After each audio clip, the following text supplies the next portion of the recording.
Nah, di sini saya akan menjelaskan tentang pengertian pendidikan anti korupsi. Pendidikan anti korupsi adalah upaya strategis menanamkan nilai integritas, yaitu jujur, peduli, mandiri, disiplin, tanggung jawab, kerja keras, sederhana, berani, dan adil. Sejak dini melalui pendidikan formal dan informal untuk membentuk karakter anti korupsi pada generasi muda, membangun kesadaran hukum, serta menumbuhkan sikap kritis terhadap praktik korupsi demi mewujudkan pemimpin bersih dan masyarakat berintegritas. Pendidikan anti korupsi melibatkan berbagai media pembelajaran seperti buku, komik, dan permainan, serta menjadi pilar pemberantasan korupsi selain penindakan dan pencegahan sistematik. Adapun tujuan dari anti korupsi yaitu peningkatan kepercayaan publik terhadap pemerintah, penggunaan dana yang lebih tepat sasaran dan efisiensi untuk kesejahteraan masyarakat.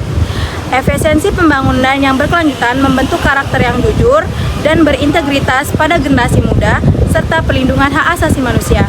Adapun beberapa tujuan dari anti korupsi yaitu meningkatkan karakter guna untuk menanamkan nilai integritas sejak dini agar perilaku koruptif tidak tumbuh.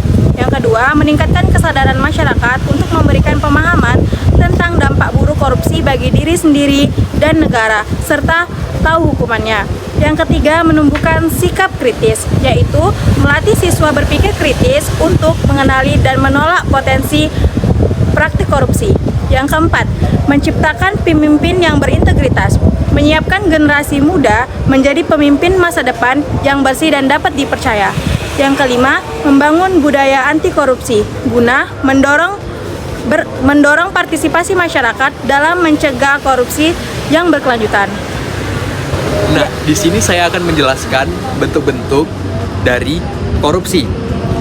Suap, yaitu memberikan uang atau hadiah untuk mendapatkan keputusan tertentu.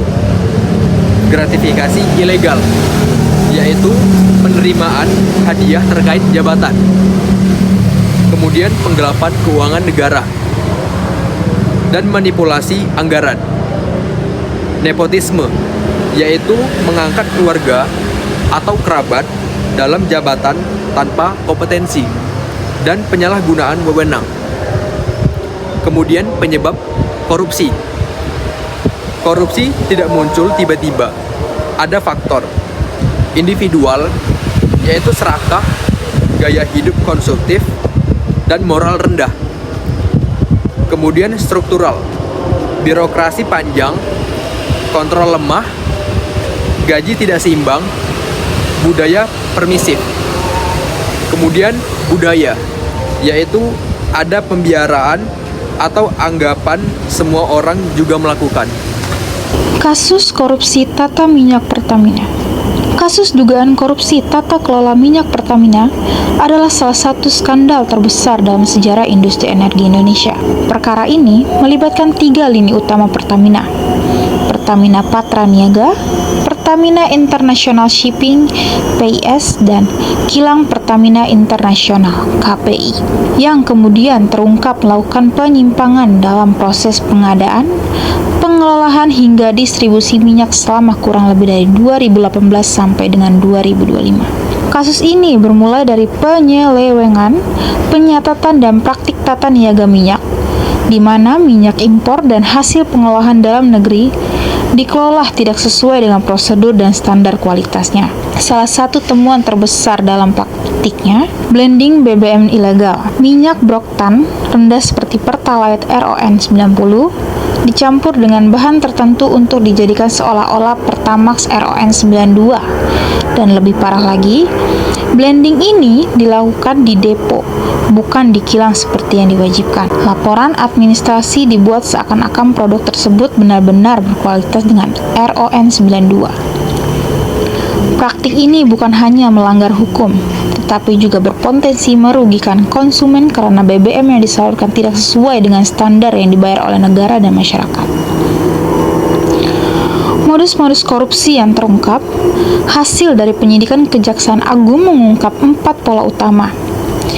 manipulasi kualitas dan volume, impor berlebihan dan pengadaan rekayasa, pembengkakan biaya logistik, pemalsuan administrasi operasional. Siapa saja yang terlibat?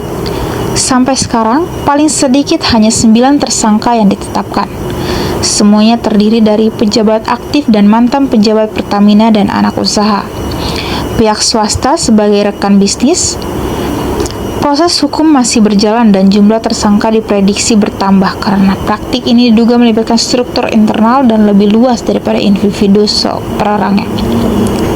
Nah, ini kan yang kemudian juga jadi pertanyaan, setelah Pak Basuki Cahayapurnama lagi, berarti masih ada terus lagi Pak untuk pemeriksaan lagi lanjutan? Masih banyak yang kami. Termasuk soal mantan menteri atau menteri juga dimungkinkan ada potensi kalau memang ke situ? nanti ada hal-hal yang bersangkutan itu dengan hal perkara ini, ya pasti akan siapapun akan kami panggil dan kami akan mintai keterangan.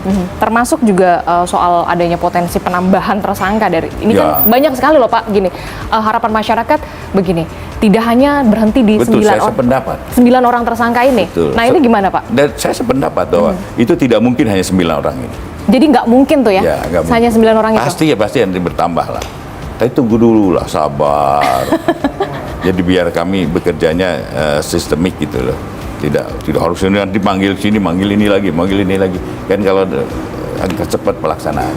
Insya Allah lah, kita akan buktikan kepada masyarakat bahwa kita profesional. Bekerja secara profesional, karena memang ini menyangkut hajat hidup orang banyak. Betul. Dan hampir semua kita punya program ini, program saya adalah penanganan perkara yang menyangkut hajat hidup orang banyak. Karena kalau mulai gula, mulai garam, itu udah kita udah. Dampak korupsi Pertamina. Yang pertama, kerugian keuangan negara.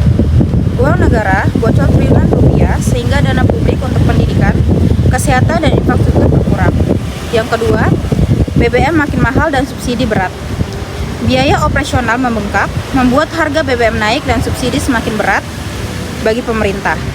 Yang ketiga, turunnya kinerja perusahaan. Jabatan dibeli, keputusan tidak profesional, inovasi terhambat, dan Pertamina menjadi tidak efisien. Yang keempat, menguatkan jaringan korupsi, melibatkan pejabat dan pihak luar, menumbuhkan budaya korupsi yang sistemik dan sulit diberantas. Yang kelima, kepercayaan publik dan investor menurun. Citra BUMN tercoreng, kerjasama dan investasi berkurang karena dianggap tidak transparan. Yang keenam, moral pegawai rusak. Pegawai jujur terpinggirkan, budaya curang meningkat, dan generasi muda mendapatkan contoh yang buruk. Yang ketujuh, ancaman ketahanan energi. Proyek penting terhambat, pasokan energi terganggu, dan Indonesia bergantung pada impornya minyak. Baik, berikut merupakan kesimpulan dari video ini. Korupsi merupakan tindakan penyalahgunaan, amanah dan kekuasaan yang merugikan kepentingan umum serta keuangan negara. Praktik ini muncul dalam berbagai bentuk dan dipengaruhi oleh faktor individu, sistem, dan budaya.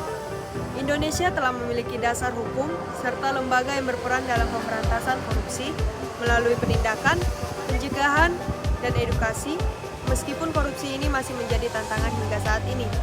Oleh karena itu, pemberantasan korupsi tidak cukup hanya mengandalkan penegakan hukum, tetapi juga harus didukung oleh pendidikan anti korupsi. Pendidikan anti korupsi bertujuan membangun karakter berintegritas, meningkatkan kesadaran akan dampak dan hukuman korupsi, menumbuhkan sikap kritis terhadap praktik koruptif, menciptakan pemimpin yang jujur dan dapat dipercaya, serta membangun budaya anti korupsi dalam kehidupan bermasyarakat. Dengan kombinasi sistem hukum yang kuat dan pendidikan nilai integritas sejak dini, upaya pencegahan dan pemberantasan korupsi dapat dilakukan secara berkelanjutan. Nah, itu dia penjelasan tentang pendidikan anti korupsi. Sekian dari kami kelompok 5, terima kasih dan bye-bye!